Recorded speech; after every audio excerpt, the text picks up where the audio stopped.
গতকাল তোমাদের ভিডিওটা পোস্ট করেছিলাম, আমার তো মনেই নেই। ভিডিওটা না জানো গন্ডগোল হয়ে গেছে। ওই ভিডিওটা তোমাদের পরের দিনকে দেওয়ার কথা ছিল, আর এই ভিডিওটা আমার আগের দিন মানে গতকালকে এই ভিডিওটা পোস্ট করার কথা ছিল। একসঙ্গে দুটো ভিডিও এডিট করা থাকলে এই সমস্যাটা আমার আগেও হয়েছে। এই কারণেই না গতকাল যখন আমি ভয়েস করছিলাম আমি ভিডিওটা ঠিক গুছিয়ে উঠতে পারছিলাম না। তো যাই হোক, দেখো এখন আমার হাতে যেহেতু ভিডিও রেডিই ছিল, ভাবলাম চলো এই ভিডিওটাই তোমাদের সঙ্গে শেয়ার করি। এটা হচ্ছে আগের দিনের ভিডিওটা। তো যেদিন আমি ভিডিও বানাইনি এই ভিডিওটা আমার কাছেই ছিল, তো ভাবলাম চলো এটাই দিই। আগের দিন তো তোমরা দেখলেই যে ওই ভিডিওটা চলে গেছে, তো ভাবলাম চলো এইটা আছে যখন এটা দিই। সকালবেলায় এসেই দেখো আজকে আর একটুও বসিনি, এত ঠান্ডা লাগছিল। তো এসেই আগে কি করেছি দেখো, নিচের বিছানাটাকে তুলে দিলাম। তো আজকে এই ভিডিওটা আরও দেওয়ার কারণ হচ্ছে একটাই, আজ মানে ঘুরতে গেছিলাম, আমার হাতে কোনো ভিডিও ছিল না। তো সেই কারণে ভাবলাম চলো এটাই যখন এডিট করা আছে তো এটাই আমি ভয়েস করে তোমাদেরকে দিয়ে দিই। তো যাই হোক, দেখো এখানে আমি এসেই তো আগে বিছানাটা বললামই তুলে নিলাম, ঘরের পর্দা টর্দাগুলোও খুলে দিলাম, দিয়ে ঠাকুরের বাসনটা বার করলাম। আজ এই শাশুড়ি মায়ের ঘরের থেকে এই দুটো চেয়ার আর ছিল, তোমাদের দাদাভাইকে বললাম বার করে দিতে, কারণ ওই ছাদের ওপরে গিয়ে বালিশ দিতে না আমার খুব আলস্য লাগে। তোমাদের দাদাভাই বাড়িতে থাকলে কম্বলগুলো তো ছাদের ওপরে তুলে দেয়, কিন্তু ও বাড়িতে না থাকলে আমি নিচেই কম্বলগুলো দিই।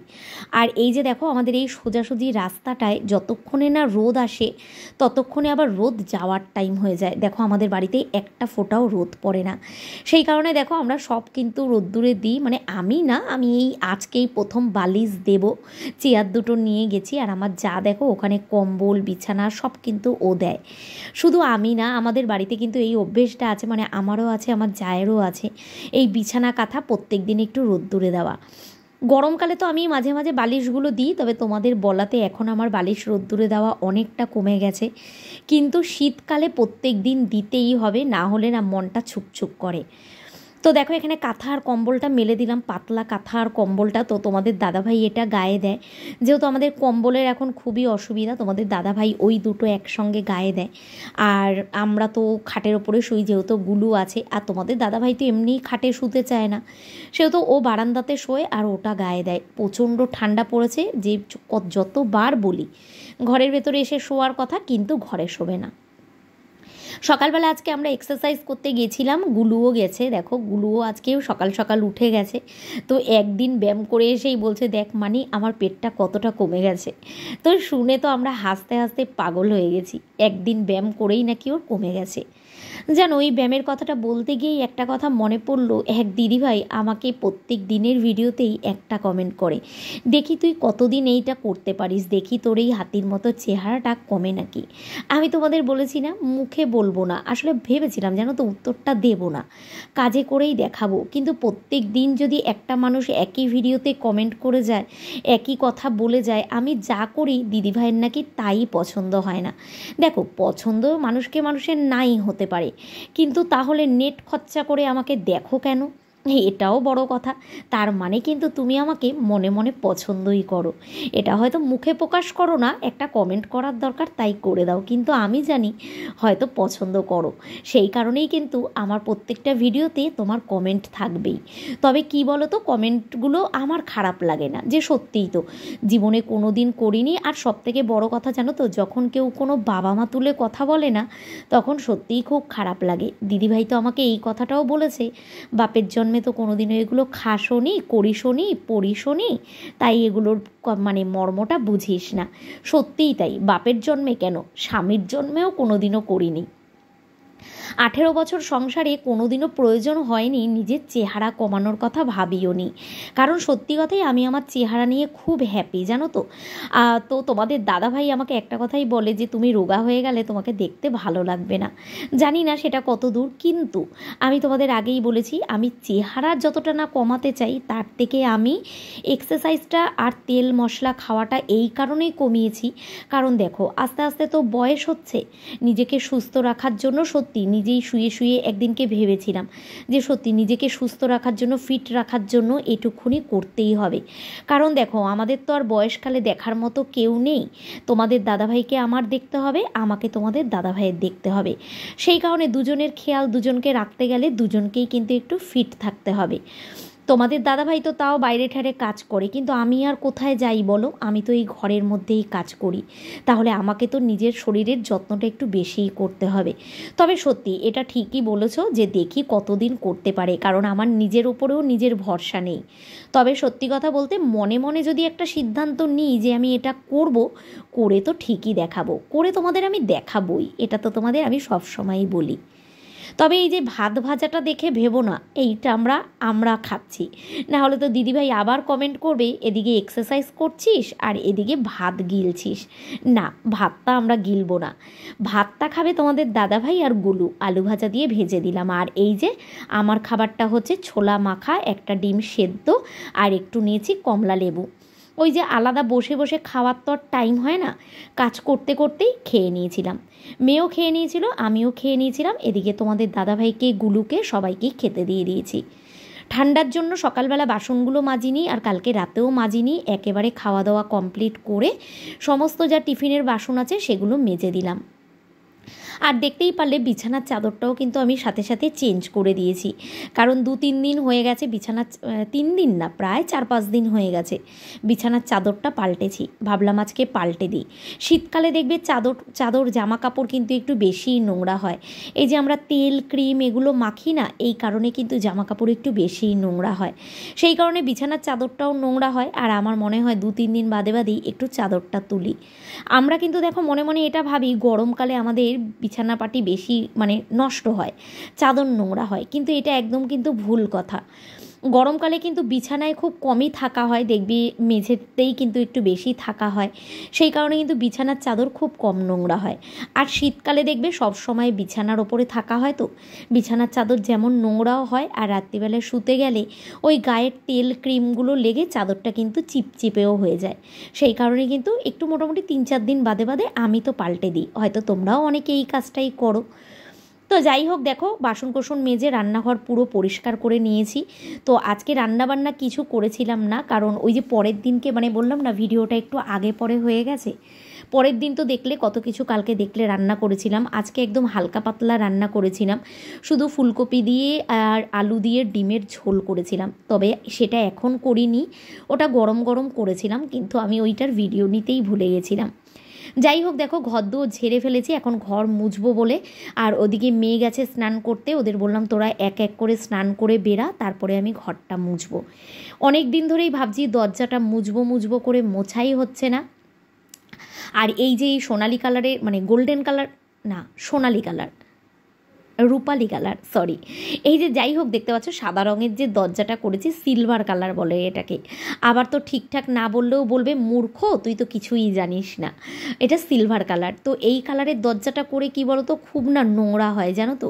তো এখন বুঝতে পারছি সব কিছুই ওই যে অভিজ্ঞতা ছাড়া করা। তো এখন যেমন ঘরের প্রত্যেকটা জিনিসই বুঝতে পারি যে না, এটা ওরকম করলে ভালো হতো, ওটা ওরকম করলে ভালো হতো।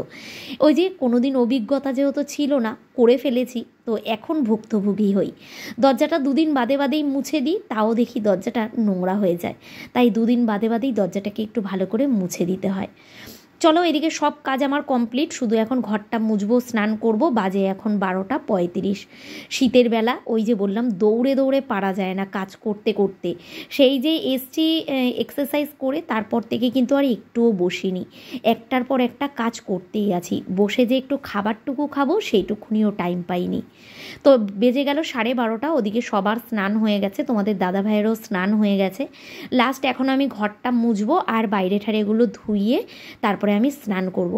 শাকটাও ধোয়া বাকি আছে, তোমাদের দাদাভাই মিষ্টুর শাক নিয়ে এসেছিলো। জল থাকতে থাকতে এগুলোর কাজ করে তারপরে আমি একেবারে বাথরুমে স্নান করব না, আজকে কলেই স্নান করে নেব। কারণ জল থাকতে থাকতে যদি কলে স্নান করা যায় না, জলটা একদম গরম পড়ে, স্নান করতে কোনো কষ্টই হয় না। সেই কারণে আজকে ঠিক করেছি আজকে কলপাড়েই স্নান করে নেব।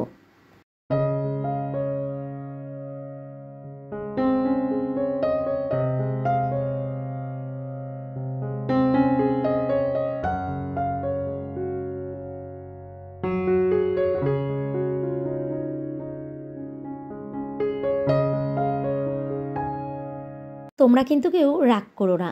এই যে আগে পরে হয়ে গেছে যেহেতু ভিডিওটা দেখে তো বুঝতেই পারছো, পর্দাগুলো চেঞ্জ করা না, এদিকে ঠাকুরের এদিকে পর্দা লাগানো না, দেখে তো বুঝতেই পারছো। ওই কারণেই আগে বলে নিয়েছিলাম যে এটা আমার গন্ডগোল হয়ে গেছে। এই ভিডিওটা তোমাদের কালকে পোস্ট করার কথা ছিল, আর কালকের ভিডিওটা আজকে পোস্ট করার কথা ছিল।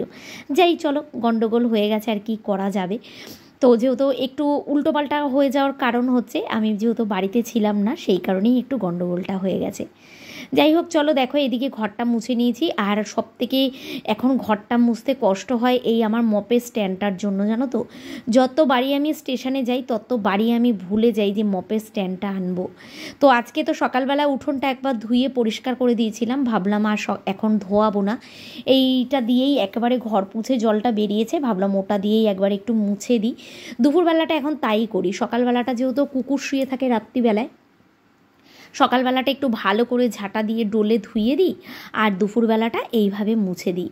তোমরা অনেকেই আমাকে কমেন্ট করেছো যে দিদিভাই তোমার এই বাড়ির সামনের পজিশনটা খুব ভালো লাগে। আমিও যখন ঘর আমাদের হয়েছিল না, তোমাদের দাদাভাইকে আমি বলেছিলাম যে আমাদের বাড়ির সামনেটা ঠিক এমন হবে। বাড়ির সামনেটা আমার মন পছন্দ মতো হয়েছে, বিশ্বাস করো, কিন্তু ঘরের ভেতরের কোনো জিনিসই আমার মন পছন্দ মতো হয়নি। আমি তোমাদের দাদাভাইকে আগাগোড়াই বলেছিলাম আমার সিঁড়ির ঘরের জন্য জায়গা রাখতে হবে না, ওখানে একটা আমার ঘর হয়ে যেত। আমি আগাগোড়া চেয়েছিলাম আমার দুটো রুম থাকবে, তো আমি বেশ দুটো রুম হলে আমার খুব সুবিধা হয়। সত্যি কথা বলতে কী বলো তো, আমি আর মেয়ে তো খাটের ওপরে শুই, মেয়ে যেহেতু বড়ো হয়েছে, তোমাদের দাদাভাই তো এখন ঘরে শোই না, শীত বলো গ্রীষ্ম বলো আর বর্ষা বলো, বারান্দাতেই শোয়। আর আমার নিজেরই খুব খারাপ লাগে, জানো তো। আর যদি হয়তো মেয়ের বদলে ছেলে থাকতো, এই জায়গাটা হয়তো আমারও খারাপ লাগতো না, কারণ তোমাদের দাদাভাইয়ের সঙ্গে তখন সে শুয়ে পড়তে পারতো আর আমি একা শুতাম। তো যেহেতু তোমাদের দাদাভাই এখন আলাদা শোয়, সেহেতু আমার একটু খারাপ লাগে, ঠান্ডার মধ্যে তো খুব কষ্ট হয় বারান্দাটায়। যাই হোক, দেখো এদিকের কাজগুলো তো সব হয়ে গেল। চলো, আগের দিনের ভিডিওতে তোমাদের বলেছিলাম যে লক্ষ্মী ঠাকুরটা তোমাদের দেখাবো, বৃহস্পতিবারের সাজটা দেখে নাও। এতদিনের তুলনায় আজকে মনে হয় আমার শাড়ি পরানোটা একদম, মানে আমার নিজের মনে হয়েছে একদম বেস্ট হয়েছে। তো দেখো কত সুন্দর আজকে কুচিগুলো বোঝা যাচ্ছে, তাই না? আজকে কুচিগুলো পুরো ছড়িয়ে দিয়েছি, আজকে এক চান্সেই একদম শাড়িটা পরিয়েছি, দেখেছো কত সুন্দর করে। আর এই যে সেদিন যে মালাটা নিয়ে এসেছিলাম না, এই যে সেই মালাটাই আজকে মাকে পরানো হয়েছে। আর মায়ের তো আজকে একদম অন্যরকম সাজ হয়েছে। এই দেখো আজকে মেয়ে পরিয়েছে এই যে টিকলি, মাথার উপরে বেশি করে সিঁদুর দিয়ে তো টিকলি পরিয়েছে, খুব সুন্দর লাগছে কিন্তু, তাই না দেখতে? একদম রাজলক্ষ্মী, খুব ভালো লাগছে। তবে ছোট কানের পরিয়েছিলাম, ছোট কানের পরে না একদম মাকে মানাচ্ছে না, মাকে এই বড় কানেরটা পরেই এত সুন্দর লাগে। আর আরেকটা কানের আনবো, দেখি আরেকটু ঝুলের মধ্যে আরেকটা কানের আনবো, একটু বড় সড়ো। পাশা টাইপের গুলো আমি পাচ্ছি না, পাশা টাইপের গুলো হলে তাহলে বেশ ভালো লাগে। ঠিক আছে চলো তাহলে মেয়ে পুরো পুজোটা দিয়ে নিই, পরে এসে তোমাদেরকে আবার দেখাবো। এবার আমি গিয়ে রান্না বসাই, নাহলে আমাদের খেতে খেতে অনেক বেলা হয়ে যাবে। ঠিক আছে চলো, কেমন লাগছে কমেন্ট করে জানাবে। এই জায়গার ভিডিওটুকু তোমাদেরকে দিলাম কারণ এই যে বৃহস্পতিবারে কালকে বললাম না একটু গন্ডগোল হয়ে গেছে, ওই ভিডিওটুকু তোমাদের দেখাতে পারিনি, কালকেই তো বলেছিলাম আজকের ভিডিওতে তোমাদেরকে ওইটুকুনি দিয়ে দেব। আসলে তোমরা সবাই খুব পছন্দ করো আমার মা লক্ষ্মীর মুখটা, সেই কারণে প্রতি বৃহস্পতিবারই আমি চেষ্টা করি মা লক্ষ্মীকে কেমনভাবে সাজালাম তোমাদেরকে দেখানোর জন্য। কেমন লাগছে কমেন্ট করে জানিও কিন্তু। যাই হোক দেখো, সেদিনকে তো বললামই যে আগের দিনকে ফুলকপি দিয়ে ডিম দিয়ে রান্না করেছিলাম, খেয়ে দিয়ে তারপরে শুইনি, নিজের কিছু কাজ ছিল সেগুলো করছিলাম। তারপরে হঠাৎ করে দিদি ফোন করলো, বেরিয়েছিলাম একটু সোদপুরের দিকে। তো যেহেতু আমরা ঘুরতে যাব পরের দিন, তোমরা ওই ভিডিওটা কালকে দেখতে পারবে। তো যাই হোক, ও ঘুরতে যাব। গুলু যেহেতু আমাদের বাড়িতে চলে এসছে, গুলুর একটাও ভালো শীতের সোয়েটার নেই, তারপরে আমারও একটু গিফট কেনার আছে, সেই কারণে আমি আর দিদি দুজনে বেরিয়েছিলাম গুলু আর মনাকে নিয়ে সোদপুরের দিকে। মানে আমার বাড়ি তো খড়দা, তোমরা অনেকেই জিজ্ঞাসা করো দিদিভাই তোমার বাড়ি কোথায়। আমার বাড়ি তো তোমাদেরকে বলেইছি খড়দা, টিটাগড়ের আগের স্টপেজ আর সোদপুরের পরের স্টপেজ খড়দা, অনেকেই তোমরা চিনে থাকবে। যাই হোক, ওই সোদপুরে গেছিলাম বাজার করতে, তারপরে এসছি, বাজে এখন প্রায় 10টা বাজতে যায়। এসছি অনেক রাত্রিরে, তোমাদের হয়তো মনে আছে পরশু দিনকের ভিডিওটা দিতে আমার অনেকটা দেরি হয়ে গেছিলো, তো তখন আমি সোদপুরেই গেছিলাম, এসে তারপরে ভিডিও পোস্ট করেছিলাম সেই প্রায় 9:30 পৌনে 10টায়। যাই হোক, তারপরে এসে রাস্তার থেকে রুটি পাইনি, মাথাটা গরম হয়ে গেছে। যেই দোকান থেকে রুটি নিই দেখলাম রুটি শেষ হয়ে গেছিলো। তারপরে বাড়ি আসলাম, তোমাদের দাদাভাই একটু আটা মেখে দিল, আর আমি রাত্রিবেলা রুটিটা বানিয়ে নিলাম। কারণ ভাত তো খাবো না, রুটিই খাবো। দুটো রুটি আমি খাই, দুটো রুটি মেয়ে খায়। বাজে দেখো এখন 10:40 হতে যায়, এখনও 10:40 হয়নি। খাওয়া দাওয়া আমাদের কমপ্লিট হয়ে গেছে, আর এখানে রান্নাঘরও আমার পুরো গোছানো হয়ে গেছে। সকালবেলাই তো আমাদের চায়ের কাপ লাগে আর গ্লাস লাগে, তো সেই কারণে এগুলোকে আলাদা রেখেছি। আর এদিকে গ্যাসটার সমস্ত কিছু মুছে পরিষ্কার করে দিয়েছি, যেহেতু রুটি করলাম তো সব পরিষ্কার করে ফেলেছি, নাহলে সকালবেলা খুব কষ্ট হয়। কিন্তু বাসনগুলো আর ধুতে পারছি না, হাত পুরো জমে আছে। এই কটাই বাসন আছে, থাক, কালকে সকালবেলায় ধোবো। আমাদের সবার খাওয়া দাওয়া হয়ে গেছে। এসে ঝটপট রুটি করে নিয়েছিলাম বলে, মানে খিদে পেয়েছিল তো তার জন্য ঝটপট করে নিয়েছিলাম। বাইরের যেহেতু কোনো খাবার এখন আমি আর মেয়ে কিছু খাই না, তো সেই কারণে রাস্তায় বেরিয়ে খুব খিদে পেয়ে গেছিলো। তারপরে দিদি কিনে দিয়েছিল, মিথ্যে কথা না, দিদি একটা ওই চিড়ে ভাজার প্যাকেট কিনে দিয়েছিল। কিন্তু চিড়ে ভাজার প্যাকেট আমরা ছোট খোঁজ করছিলাম, বড় মানে ছোটোগুলো পাইনি, বড় কিনেছি। এবার রাস্তার মধ্যে ওই বড়ো প্যাকেটগুলো ছিঁড়ে খেতে কীরকম লাগে না, তাও একটুকুনি গুলু ফুচকা খেয়েছিল। তো ফুচকা খেতে দাঁড়িয়ে তো তখন আমরা ওখানে অল্প অল্প করে খেয়েছিলাম, আর মেয়ে মনে অটোতে বসে খেয়েছিল। তো বাড়িতে এসে খুব খিদে পেয়ে গেছিল, তার মধ্যে আমরা মোড়ের মাথায় রিক্সা থেকে নামলাম, ভাবলাম রুটি নেব মোড়ের মাথার থেকে, যেই দোকান থেকে আমরা রুটি নিই। তো আজকে রুটি ওদের শেষ হয়ে গেছে, মানে তাড়াতাড়ি অল্প রুটি করেছিল, তাড়াতাড়ি বিক্রি হয়ে গেছে, সেই কারণে রুটি আর নিতে পারিনি। তারপরে বাড়িতে এসেই তোমাদের দাদাভাই মেখে দিয়েছিল আটাটা, তো আটা মেখে দিল, আর আমি ঝপঝপ করে রুটি ভেজেই আগে খেয়ে নিলাম সবাই। আমি গুলু মনা তিনজনের রুটি খেয়েছি, আর তোমাদের দাদাভাই রুটি খায়নি, একটা রুটি খেয়েছে, আর ভাত ছিল, ওকে ভাতটা দিয়ে দিয়েছি। তো সেই কারণে একেবারে সব খালি হয়ে গেছে, মানে যা রান্না বান্না করেছিলাম, একটু তরকারি আছে, তো অল্প ওই তরকারি আছে, ডালটা আছে, তো কালকে আবার সেটা দিয়ে হবে। কিন্তু ভাত রুটি যা করেছিলাম সব শেষ। আর মিষ্টুর জন্য একটা করে রুটি ধরি, কারণ ও সকালবেলা রাত্রিবেলা রুটি খায়, রুটি দিলেই রুটি খায়। তো চলো তোমাদেরকে দেখাই গুলুর জন্য যেই দুটো কিনে নিয়ে এসেছি। আমাদেরগুলো তো সবসময় তোমাদের দেখাই, আজকে গেছি তো গুলুর কেনাকাটা করতে, তো সেই কারণে ভাবলাম চলো তোমাদেরকে একটু দেখিয়ে দিই। গুলু বার করা আরম্ভ করে দিয়েছে। গুলুর একটাও শীতের কিছু ছিল না, ও হুট করে তো আমাদের বাড়িতে চলে এসছে, আর ওর শীতের কিছু ছিল না, সেই কারণে দিদি অনেক দিন ধরেই যাবে যাবে করছিল। মানে আমারও সময় হচ্ছিল না, দিদিরও সময় হচ্ছিল না, আজকেও ইচ্ছে করছিল না। বিশ্বাস করো, একদম ভিডিওটা ছাড়তে আগের ভিডিওটা তোমাদের কত দেরি হয়ে গেল, তো আজকেও আমার ইচ্ছা করছিল না, এত ঠান্ডা লাগছিল। ওই দেখ মেশিনের পাশে টিফিন কারিতে তো মিষ্টুর রুটিটা রেখেছি টিফিন কারিতে, না হলে না শক্ত একদম পাঁপড় ভাজা হয়ে যায়। তো দিদিরও মানে আমার ইচ্ছেই ছিল না, একদম ঘর থেকে বেরোতেই ইচ্ছে করছিল না, গেলাম, ভাবলাম না যাই, কারণ আমাদের হয়তো পরশু দিনকে একটু বেরোনোর কথা আছে, একটু ঘুরতে যাওয়ার কথা আছে, তো সেই কারণে গুলু যাবে আমাদের সাথে, তো সেই কারণে গুলুর জন্য দুটো সোয়েটার কিনে আনতে হলো। গুলুর যা ছিল মানে দিদি 2 বছর ধরে ওর জন্য কোনো শীতের পোশাক কেনে না। আমার মেয়ের কতগুলো ছোট হয়েছিল সেগুলো ওকে দিয়েছিলাম, সেগুলোই 2 বছর ধরে পরলো। গুলুর হিসাব মতো শীতের জিনিস এই প্রথম কেনা হলো, মানে এরকম শীতের জিনিস কেনা হলো। ছোটবেলায় কেনা হয়েছিল, কিন্তু এই 2 বছর ধরে ওর কেনা হয়নি। দে প্যান দুটো দে, দুটো ফুল প্যান আনা হয়েছে। ও তো এসছে 3/4 প্যান গেঞ্জি, ও তো নিয়ে এসছে 3/4 প্যান গেঞ্জি, এগুলো নিয়ে আমাদের বাড়িতে হুড়োপাড়ি করে চলে এসছে। ফুল প্যান্ট ট্যান ওর কিছুই আনা হয়নি। তো দিদি আবার এই দুটো ফুল প্যান্ট কিনলো, মানে আমিই পছন্দ করে দিয়েছি, গুলুর সব জিনিস আমিই পছন্দ করে দিই। এই 2 কালারের, হ্যাঁ এই 2 কালারের দুটো প্যান্ট নিয়েছে। এই প্যান্টগুলো বেশ ভালো, খুব গরম হয় এই প্যান্টগুলো, দেখতে পাতলা হলেও কিন্তু বেশ গরম হয়। এই দুটো প্যান্ট নিয়েছে ফুল প্যান্ট, আর নিয়েছে এই সোয়েটারটা, এটা আমার খুব পছন্দ হয়েছে। এটা সব সাইজেরই জানো তো, মানে গুলুর মানে এইগুলো কি বলতো সব সাইজেরই, মানে এটা টানলেই তো বড় হয়। গুলু একটু বড় আছে, তো আমি দিদিকে বললাম একটু বড়ই নে, কারণ এখন বারের সময় তো যদি ছোট নেয় তাহলে কি হবে বলতো, ছোট হয়ে যাবে, বেশি দিন পরতে পারবে না। হয়তো এই বছরটা পরবে, সামনের বছরটা আবার পরতে পারবে না। এটা তোলা তোলা করে পরবে, বেশ সুন্দর উলের, এটা গরমও হয়। এগুলো আমার মেয়েরও একটা আছে সবুজ রঙের, তো এগুলো বেশ ভালো হয়। তো হ্যাঁ, তো একটা হাইনেক গলা, আর গুলুরটা হচ্ছে হুডি টাইপের, আর মাথায় টুপি দেওয়া, সুন্দর, কালারটা ভালো লাগছে না? তো এই একটা কেনা হয়েছে। আর একটা কিনেছে এই যে মনার মতো একটা হচ্ছে এই হেডফোন, এটা ওর ছিল না, তো এই একটা হেডফোন কিনেছে। আর একটা মোজা কিনেছে, গুলুরটা বার করতে ব্যস্ত। তো আজকে আর ভাঁজ করতে হবে না, থাক আমি কালকে ভাঁজ করে দেবো। আর একটা কিনেছে, এটা হচ্ছে একটা হালকা পাতলার মধ্যে গেঞ্জি নিয়ে এসছে। এইটা পরে আমি দিদিকে বলেছিলাম গোল গলা গেঞ্জি কিনতে, যেগুলো সবসময় পরতে পারবে, তবে দিদি ওই গেঞ্জিগুলো পায়নি, পেয়েছে কিন্তু সোদপুরে অনেক দাম বলছিল, আমাদের খড়দায় দাম কম। তো দিদিকে বললাম নিস না, ওগুলো সবসময় মানে সকালবেলার দিক ঠিকগুলো পরবে, তো সেই কারণে দিদিকে বললাম ওগুলো তুই আমাদের খড়দা থেকেই নিয়ে নিস। তো এই দুটো নিয়েছে, এই একটা পিঙ্ক কালারের, এটা হচ্ছে গেঞ্জি টাইপের, এটাও মানে এটা চেন আছে না, এটাও চেন নেই, এটাও হুডি, তবে গেঞ্জির এটাও বেশ সুন্দর, এর পুরো সামনে পকেট।